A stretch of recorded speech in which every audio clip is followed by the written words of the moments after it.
Un homme ne se trompe jamais autant que lorsqu'il croit être aimé pour ce qu'il est profondément. Ce mensonge a détruit plus de vies que la guerre. Tu crois qu'elle chérit ton âme, ta bonté, ta douceur?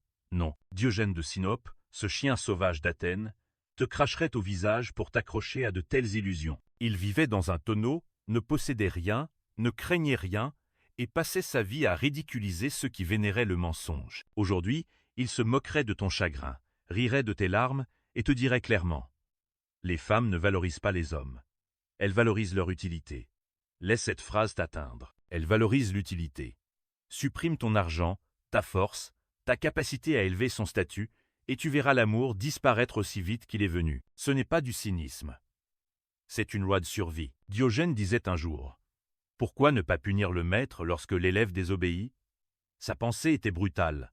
On s'en prend souvent aux mauvais coupables. Et toi, homme, tu reproches aux femmes de profiter de toi alors que le vrai fautif, c'est ton aveuglement. Tu t'es rendu utile, alors elle t'a utilisé. Tu t'es offert comme serviteur, alors elle t'a traité comme tel. Ne condamne pas sa nature.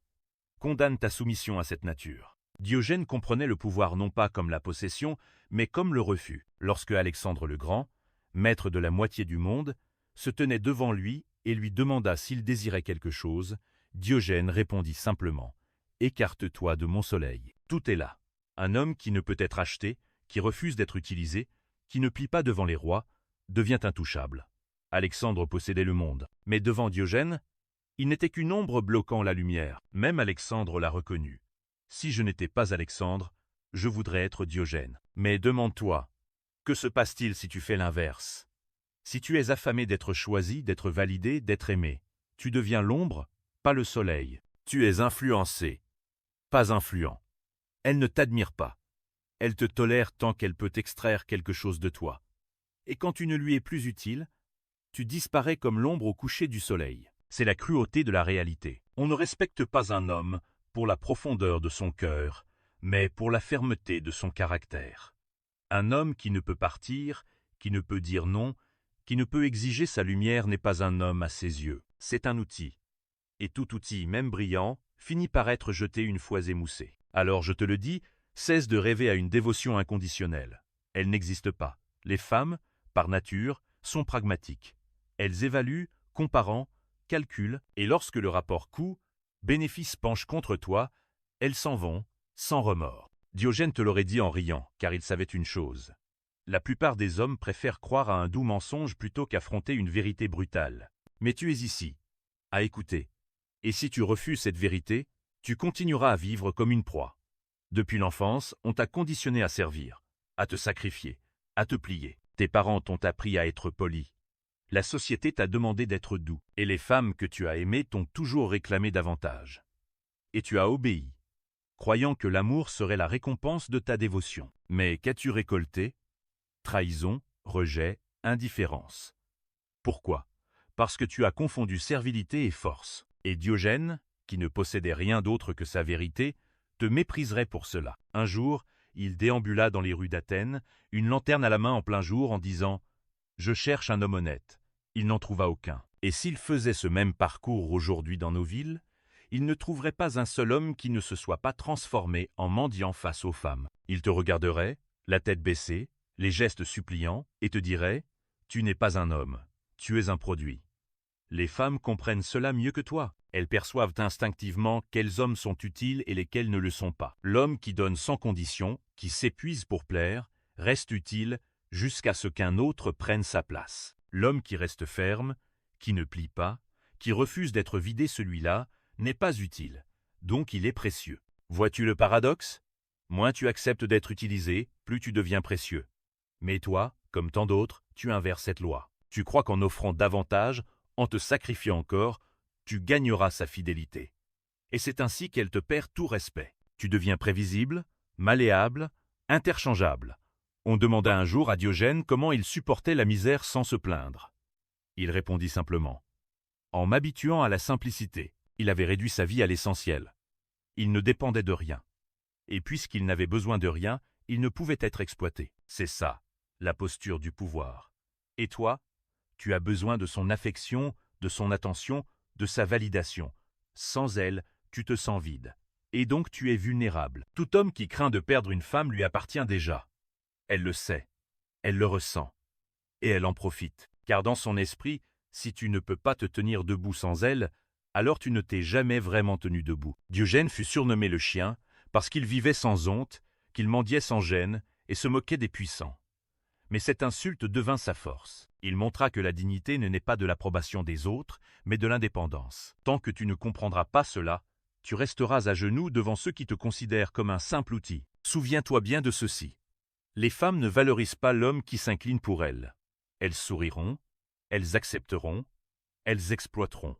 Mais jamais, elles ne respecteront. Le respect naît de la résistance, non de l'obéissance. Et tant que tu ne maîtriseras pas cette vérité, tu continueras à être consommé comme un morceau de pain lors d'un banquet jeté une fois que la faim est apaisée. Chaque femme que tu rencontres te met à l'épreuve, non pas par choix conscient, mais parce que sa nature le lui impose. Elle teste tes limites.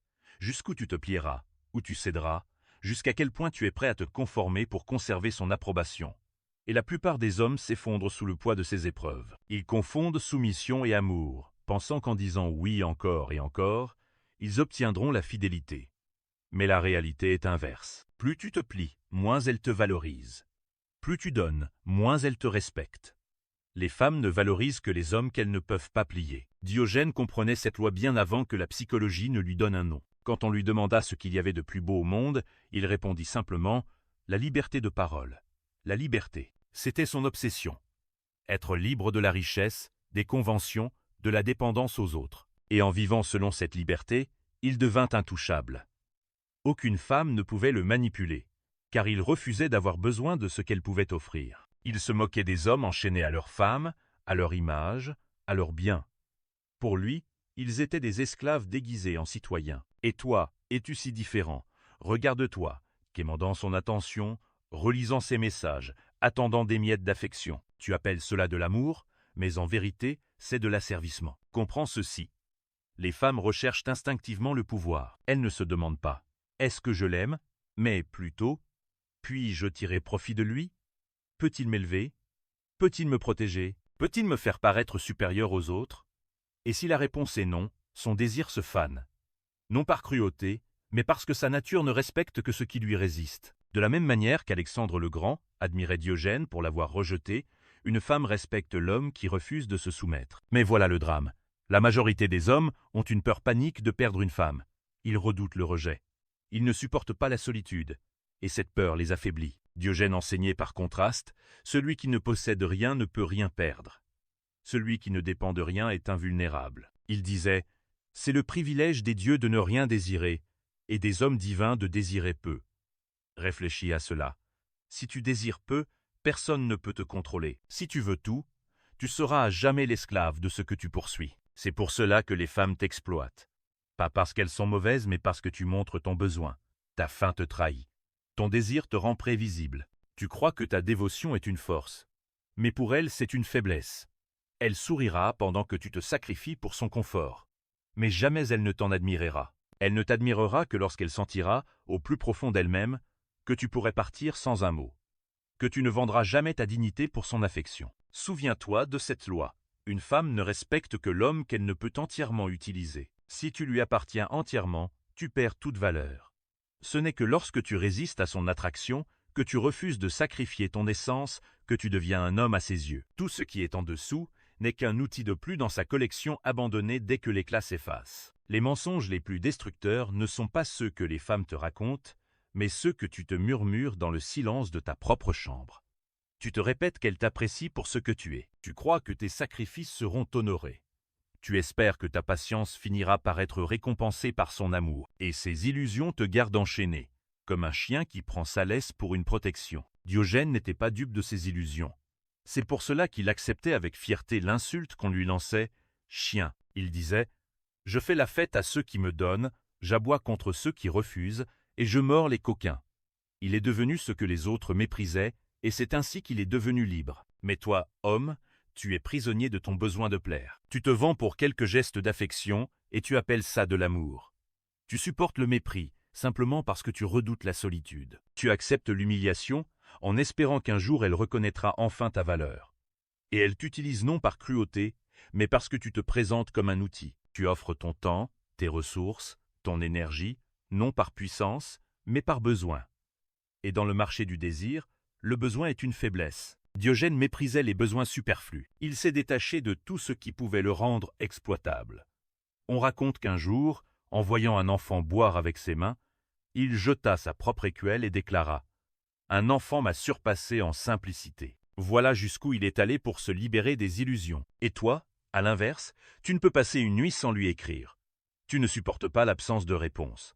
Tu paniques quand elle retire son attention, car ton identité repose sur son regard. Et ce besoin te rend jetable. En t'accrochant, tu te rends remplaçable. Un homme incapable de rester debout seul sera toujours utilisé. Elle ne le fera peu, être même pas consciemment. Ce sera instinctif. Comme l'eau coule vers le bas, les femmes vont naturellement vers les hommes dont elles peuvent tirer un bénéfice et s'éloignent de ceux qui n'offrent rien à exploiter. Voilà la cruauté de tes illusions. Tu veux être aimé pour ce que tu es, mais tu refuses de devenir un homme qu'on ne peut pas utiliser. Diogène vivait nu dans la vérité. Toi, tu t'enveloppes de mensonges et tu appelles ça romantisme. Et ensuite, tu t'étonnes qu'elle parte, qu'elle prenne ce qu'elle voulait, puis t'abandonne. Mais c'est toi qui as permis cela. Tu as été complice de ta propre disparition. Until you learn to strip away the need for validation, jusqu'à ce que tu vives comme si son approbation ne signifiait rien, tu resteras une ressource, jamais un homme. Diogène te l'aurait dit sans la moindre compassion, car la pitié est inutile pour ceux qui refusent de voir. Tu n'es pas né faible. Tu as été affaibli dès l'enfance. On t'a formé à croire que ta valeur venait de ta capacité à servir. Les enseignants t'ont appris à être conciliant.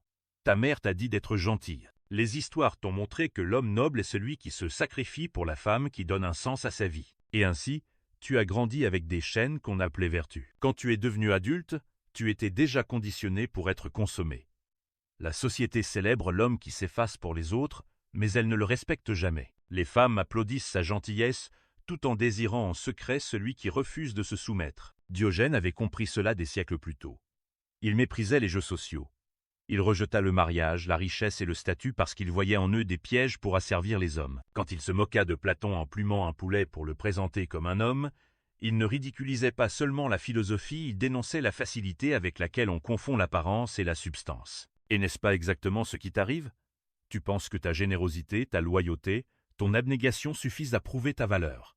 Mais à ses yeux, ce ne sont que des plumes. Ce qui compte, c'est ta force, ton autonomie, ta capacité à dire non.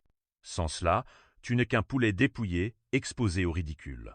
Pose-toi la question, pourquoi te teste-t-elle? Pourquoi cherche-t-elle à repousser tes limites, à déclencher tes émotions, à exiger toujours plus de toi? Ce n'est pas un hasard, c'est instinctif. Elle évalue si tu es un homme qu'elle peut utiliser ou un homme qu'elle devra respecter, et la majorité échoue. Pourquoi? Parce que vous redoutez son indifférence plus que votre propre effondrement. Vous préférez plaire que préserver votre dignité. Et ce choix vous condamne à devenir une proie. Toute la vie de Diogène fut un refus de la soumission.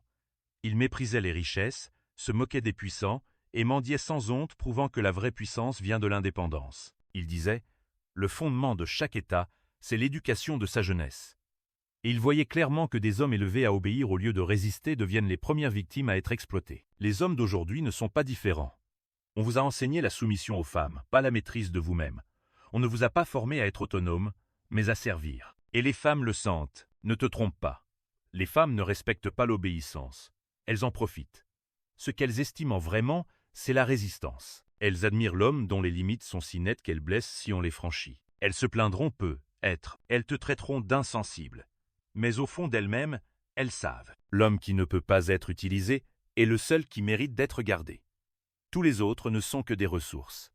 Un portefeuille, un serviteur, un passe-temps. C'est cette loi que Diogène a révélée. La société te façonne en serviteur, les femmes validant ton rôle en profitant. Et tu participes parce que tu es terrifié à l'idée d'être seul. Brise ce cercle, ou reste un outil jusqu'à la fin de ta vie. La solitude voit la larme qu'elle brandisse contre toi. Tu la crains plus que la mort elle-même. Tu préfères être vidé, humilié, méprisé, plutôt que de rester seul face au silence de ta propre compagnie. Et comme tu redoutes l'isolement, tu t'attaches à quiconque t'offre un réconfort temporaire. Les femmes le sentent. Elles perçoivent ton désespoir et l'exploitent. Pas toujours volontairement, mais par instinct. Elles voient que ton identité n'est pas complète sans elles. Alors, elles prennent ce dont elles ont besoin: validation, sécurité, ressources puis s'éloigne une fois rassasié. Et toi, tu restes vide. Diogène se moquait de cette faiblesse. Il ne voyait pas la solitude comme une punition, mais comme une puissance. Il vivait dans un tonneau, dormait dehors, ne possédait rien et pourtant, il se déclarait plus libre que les rois. Quand on se moquait de sa pauvreté, il répondait « Si je manque de bien, alors c'est vous qui manquez de liberté. » Il a transformé la solitude en forteresse. Il a montré qu'un homme capable de rester seul, sans trembler, devient invulnérable car il ne peut être manipulé par la peur d'être abandonné. Et toi? Compare-toi à lui. Chaque décision que tu prends est dictée par la peur qu'elle s'en aille. Tu acceptes les manques de respect. Tu encaisses les trahisons. Tu restes silencieux face aux insultes. Tout ça parce que tu es incapable d'envisager de partir. Et voilà pourquoi elle ne te respecte pas. Comment pourrait-elle? Tu lui as déjà avoué, par tes actes, que ton existence dépend de sa présence. À ses yeux, tu n'es pas un partenaire, tu es un poids, et ceux qui dépendent sont toujours utilisés. Comprends bien ceci.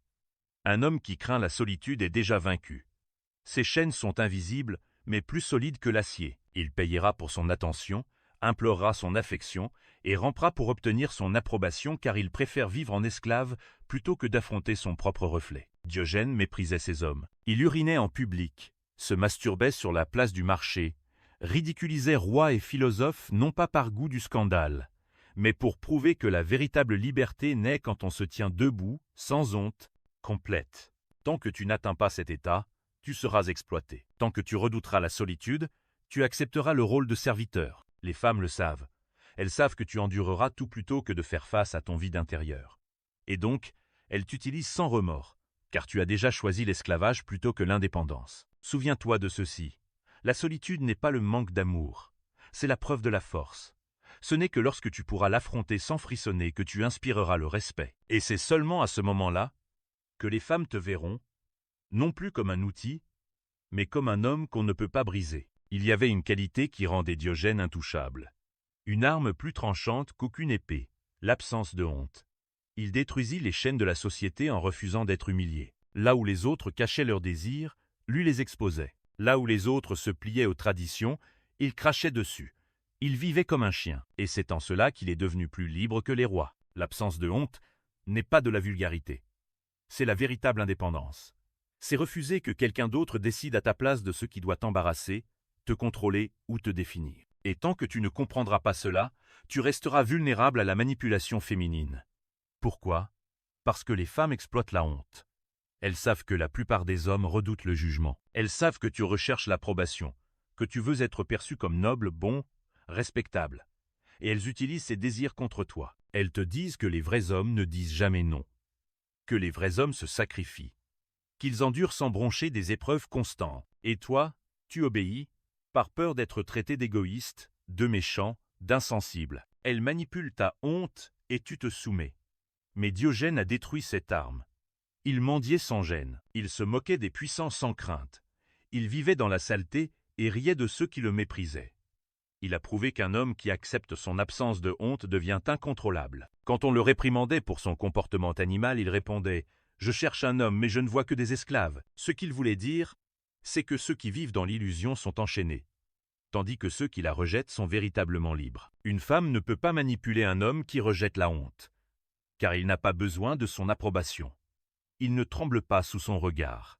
Il reste ferme, inébranlable, mais toi, homme moderne, tu es esclave de l'apparence.